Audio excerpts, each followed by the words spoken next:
नमस्कार दोस्तों, मैं प्रभात तिवारी और सार्थक क्लासेस में आप सभी लोगों का एक बार फिर से बहुत बहुत स्वागत करता हूं। दोस्तों, आज की वीडियो में एक बार फिर से हम बात करने वाले हैं उत्तर प्रदेश उच्चतर शिक्षा सेवा आयोग विज्ञापन 51 जीके पार्ट के अंतर्गत इकाई 5 सब टॉपिक 4 भारत का सामान्य भूगोल। पार्ट 1 ऑलरेडी अपलोड किया जा चुका है। पार्ट 2 में कुछ अन्य फैक्ट्स की हम बात करेंगे जो मुझे ऐसा लगता है कि आपके एग्जाम की दृष्टि से इंपॉर्टेंट हो सकते हैं। और अगर आप पेड कोर्स के माध्यम से अपने जीके पार्ट की तैयारी करना चाहते हैं तो आप हमारे व्हाट्सएप नंबर 9506543831 पर हमें व्हाट्सएप के माध्यम से संपर्क कर सकते हैं। तो चलिए दोस्तों, स्टार्ट करते हैं आज का वीडियो। तो आज के वीडियो में सबसे पहले हम बात करेंगे भारत की प्रमुख झीलें। तो देखिए, जो भारत की प्रमुख झीलें हैं इनको कई तरीके से डिवाइड किया गया है, तो एक एक करके हम देखेंगे। तो सबसे पहले हिमानी द्वारा निर्मित झीलें। हिमानी द्वारा जो निर्मित झीलें होते हैं या मुख्य रूप से हिमालय की जो शिवालिक पहाड़ियाँ हैं, ठीक है, वहाँ पर स्थित झीलें हैं। और उदाहरण के तौर पर अगर इसमें बात करें, जैसा कि नैनीताल झील है, खुरपाताल झील है, भीमताल झील है, सात ताल झील है, ये सारी झीलें जो हैं हिमानी द्वारा निर्मित झीलों के ही उदाहरण हैं, ठीक है। दूसरा लैगून झीलें, या जिनको हम लोग अनूप झीलों के नाम से भी जानते हैं। तो लैगून झीलें जो हैं मुख्यतः भारत के तटीय झीलों में स्थित हैं, तो जो तटीय क्षेत्र हैं वहाँ पर स्थित झीलें हैं ये। और उदाहरण के रूप में अगर हम बात करें, जैसे कि तमिलनाडु की पुलिकट झील, उड़ीसा की चिल्का झील और आंध्र प्रदेश की कोलेरू झील, तो ये तीनों ही झीलें उदाहरण हैं आपकी लैगून झीलों की, जो कि तटीय क्षेत्रों में पाई जाने वाली झीलें हैं। अगला है विवर्तनिक झील। विवर्तनिक झील, इन झीलों का निर्माण तब होता है जब पृथ्वी की आंतरिक प्लेटों में टकराव होता है और यह प्लेटें एक दूसरे की तरफ गतिमान होती हैं। तो उस स्थिति में क्या होता है कि यहाँ पर झीलों का निर्माण हो जाता है पृथ्वी की ऊपरी सतह पर, और इस प्रकार की झीलों को विवर्तनिक झीलें कहा जाता है। उदाहरण के तौर पर अगर हम बात करें, जो कश्मीर की वुलर झील है वो विवर्तनिक झील का ही उदाहरण है। अगला जो झीलों का प्रकार है वह है वायु क्रिया द्वारा निर्मित झीलें। तो इस प्रकार की झीलें मुख्यतः मरुस्थलीय क्षेत्रों में पाई जाती हैं मुख्य रूप से, ठीक है। उदाहरण के लिए जैसे राजस्थान की सांभर झील है, डिडवाना है झील और लूनकरण सर झील, उदय सागर झील, जय समन झील और राज समन झील, ये सभी राजस्थान की झीलें हैं, ठीक है। और ये वायु क्रिया द्वारा निर्मित झीलें हैं। इसके अतिरिक्त कुछ अन्य भी झीलें वायु क्रिया द्वारा निर्मित झीलें हैं, जैसे कि जम्मू कश्मीर की डल झील, अनंतनाग झील और नागिन झील। वायु द्वारा निर्मित झील के अगर अन्य उदाहरण की बात करें तो जो हुसैन सागर झील है आंध्र प्रदेश की, और इसके अतिरिक्त मणिपुर की लोकटक झील और केरल की बम्बनाड झील। तो ये किस तरह की झीलें हैं? ये वायु द्वारा निर्मित झीलें। देखिए, कभी कभी आपसे क्वेश्चन पूछा जा सकता है कि निम्नलिखित में कौन सी विवर्तनिक झील का उदाहरण है या तटीय क्षेत्र की झील है, सो दैट, तो इसलिए अलग अलग इनको कैटेगराइज करके पढ़ना ज़्यादा आवश्यक हो जाता है। इसके बाद एक प्रकार की झीलें और हैं, ज्वालामुखी झील।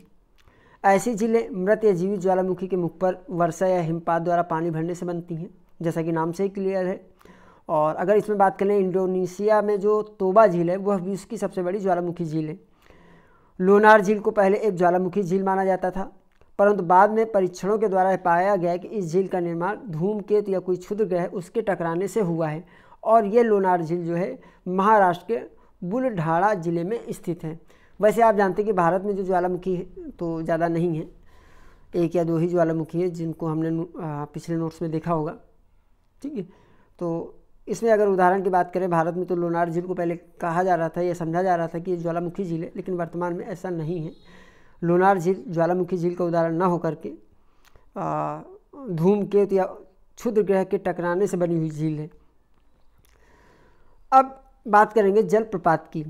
तो पहले तो ये समझ लेते हैं कि वास्तव में जलप्रपात होते क्या हैं, ठीक है। वह स्थान जहाँ नदी का पानी पहाड़ की चट्टानों से नीचे भूमि पर गिरता है उन्हें जलप्रपात कहते हैं। दूसरे शब्द में जो हम लोग यूज करते हैं, झरना, ठीक है। तो झरना एक तरीके से आप कह सकते हैं। भारत के प्रमुख जलप्रपात की अगर हम बात कर लें तो देखिए, यहाँ पर जलप्रपात संबंधित नदी, राज्य और ऊंचाई। तो महात्मा गांधी प्रपात, जिसको हम जोग प्रपात या गरसोप्पा प्रपात के नाम से भी जानते हैं, यह शरावती नदी कर्नाटक में स्थित है। और इसकी अगर ऊंचाई की बात करें तो लगभग 253 मीटर ऊंचा है ये जो महात्मा गांधी जलप्रपात है। अगला नाम है इसमें नोहकलिकाई जलप्रपात। देखिए, इसमें मुझे नदी तो किस पर स्थित है नहीं मुझे मिल पाया है, अगर मिल जाएगा तो मैं अपडेट करूंगा, और अगर आपको जानकारी तो आप अपडेट कीजिएगा। ये पूर्वी खासी हिल मेघालय में वहाँ पर स्थित है, और इसकी ऊंचाई की अगर बात करें तो 340 मीटर है। अगला है कुंचिकल जलप्रपात। कुंचिकल जलप्रपात वराही नदी कर्नाटक में है और इसके ऊंचाई की बात करें तो 455 मीटर है। संभवतः ये भारत का सबसे ऊंचा प्रपात होना चाहिए। कुंचिकल जलप्रपात कर्नाटक। एना जलप्रपात, ये एना नदी महाराष्ट्र में है। ऊंचाई की अगर बात करें तो 183 मीटर। चचई जलप्रपात बीहड़ नदी मध्य प्रदेश में है, 127 मीटर ऊंचाई है। केवटी जलप्रपात महाना नदी मध्य प्रदेश 98 मीटर। इसी तरीके से शिव समुद्रम जलप्रपात कावेरी नदी कर्नाटक में, ऊंचाई 90 मीटर के आसपास है। हुंडरू स्वर्ण रेखा नदी झारखंड में, इसकी भी ऊंचाई लगभग 98 मीटर है। और धुआंधार जलप्रपात नर्मदा नदी मध्य प्रदेश में है, ये इसकी ऊंचाई लगभग 15 मीटर है। तो ये झीलें और जलप्रपात हमने देख लिए। आगे हम बात करेंगे जलवायु। तो जलवायु को भी पहले समझ लेते हैं कि आखिर में जलवायु है क्या। देखिए 2 वर्ड हैं, जलवायु और मौसम, ठीक है। तो काफ़ी कन्फ्यूजन की स्थिति होती है कि दोनों में क्या अंतर है। तो किसी भी स्थान की वायुमंडलीय दशाओं, और वायुमंडलीय दशाओं में क्या क्या शामिल किया जाएगा, जैसे आपका तापमान है, वर्षा है, आर्द्रता है इत्यादि। तो किसी भी स्थान की वायुमंडलीय दशाओं के दीर्घकालिक योग को जलवायु कहते हैं, जो कि विस्तृत क्षेत्र को प्रभावित करती है। जलवायु एक लंबे समय, और लंबे समय की अवधि का तात्पर्य लगभग 30 साल, ठीक, एक जैसी ही रहती है। उसके बाद इसमें परिवर्तन देखने को मिलता है। किसी भी स्थान की वायुमंडलीय दशाओं के अल्पकालिक योग को मौसम कहा जाता है। देखिए किसी भी स्थान की जो वायुमंडलीय दशाएं, उनके जब उनका आप जो है दीर्घकालिक योग लेंगे यानी लंबे समय का योग लेंगे तो वो जलवायु होगा। जबकि अगर छोटे समय का आप योग लेते हैं तो उसे हम मौसम कहते हैं। और देखिए जलवायु को बदलने में काफ़ी समय लगता है, लेकिन जो मौसम है वो एक दिन में एक बार या एक से ज़्यादा बार भी परिवर्तित हो सकता है। जैसे आपने गर्मियों में देखा होगा कि सुबह काफ़ी गर्मी पड़ती है और पता चला कि दोपहर में बादल आ गए, बहुत तेज़ी से बारिश हो गई और रात को फिर उमस बढ़ गई, ठीक है। तो मौसम दिन में कई बार परिवर्तित हो सकता है, लेकिन जलवायु में परिवर्तन हमें जो है एक लंबे समय में देखने को मिलता है। तो किसी भी स्थान की वायुमंडलीय दशाओं के अल्पकालीन योग को मौसम कहा जाता है, और यह एक ही दिन में कई बार परिवर्तित हो सकता है। अब थोड़ा सा भारत के संदर्भ में अगर बात करें तो भारत में मानसूनी जलवायु पाई जाती है। मानसूनी यानी जिस पर अक्षांशीय विस्तार, समुद्र से दूरी, उच्चावच जैसे कई कारकों का प्रभाव पड़ता है। यानी भारत की जो जलवायु है मानसूनी जलवायु है, और ये कई कारकों से प्रभावित होती है, जैसे कि अक्षांशीय विस्तार क्या है, समुद्र से दूरी क्या है, उच्चावच क्या है आदि। मानसून शब्द जो है अरबी भाषा के मौसम शब्द से बना हुआ है, और इसका अर्थ है वर्ष भर में हवाओं के प्रतिरूप में होने वाला ऋतुवत प्रत्यावर्तन, ठीक है। भारत में पवनों द्वारा समय समय पर अपनी दिशा परिवर्तन के कारण 4 ऋतुएं होती हैं, जिनसे आप लोग परिचित होंगे। शीत ऋतु, ग्रीष्म ऋतु, वर्षा ऋतु और शरद ऋतु। शीत ऋतु दिसंबर से फरवरी या मार्च तक होती है। ग्रीष्म ऋतु मार्च से जून तक होती है। वर्षा ऋतु जून से सितंबर तक होती है, और शरद ऋतु सितंबर से दिसंबर तक होती है, लगभग मिड सितंबर आप मान सकते हैं इसको। तो डेट मैंने यहाँ पर इसलिए नहीं लिया है कि डेट का आप अगर डेटा देखेंगे तो अलग अलग पुस्तकों में अलग अलग मिलता है, कहीं 15 तारीख से ले रहे हैं, कहीं 14 तारीख से ले रहे हैं। तो एक हमारे पास एक मोटा आइडिया होना चाहिए कि किस महीने से किस महीने तक कौन सी ऋतु होती है। तो शीत ऋतु, ग्रीष्म ऋतु, वर्षा ऋतु और शरद ऋतु। वर्षा ऋतु के दौरान उत्तर पश्चिम भारत में बनने वाले निम्न दबाव क्षेत्र को मानसूनी गर्त कहा जाता है। तो मानसूनी गर्त क्या है, ये वर्षा ऋतु के दौरान जो उत्तर पश्चिम भारत है यहाँ पर बनने वाला निम्न दाब का क्षेत्र है। ग्रीष्म ऋतु में पश्चिम बंगाल व असम सहित पूर्वी भारतीय क्षेत्र में आर्द्र हवाएं चलती हैं और गरज चमक के साथ वर्षा कराती हैं। इन्हीं हवाओं को पूर्वी भारत में नॉर्वेस्टर और बंगाल में काल बैसाखी के नाम से जाना जाता है, जबकि कर्नाटक में इसे हम चेरी ब्लॉसम के नाम से जानते हैं। पश्चिमी विक्षोभ या जेट स्ट्रीम यानी पश्चिमी विक्षोभ आप कह लीजिए या जेट स्ट्रीम कह लीजिए के कारण ही उत्तर भारत के मैदानी भागों में शीत ऋतु में वर्षा होती है। यानी जो उत्तरी भारत में ठंडियों में जो बारिश होती है उसका कारण जो है वह है जेट स्ट्रीम या पश्चिमी विक्षोभ। भारत में वर्षा का वितरण निम्न प्रकार से होता है, जैसे कि दक्षिण पश्चिम मानसून से करीब 74 से 75% तक वर्षा होती है, और मानसून पश्चात जो वर्षा होती है उसका अगर प्रतिशत की बात करें तो 12 से 14% तक होती है। मानसून पूर्व वर्षा लगभग 10% तक होती है, और शीतकालीन वर्षा की अगर बात कर लें, जैसा कि जेट स्ट्रीम के भी हम लोग बात कर रहे थे शीतकालीन वर्षा के संदर्भ में, तो ये बहुत अधिक नहीं होती है, लेकिन अगर प्रतिशत की बात करें तो लगभग 3% के आसपास जो हमें शीतकालीन वर्षा देखने को मिलती है भारत में।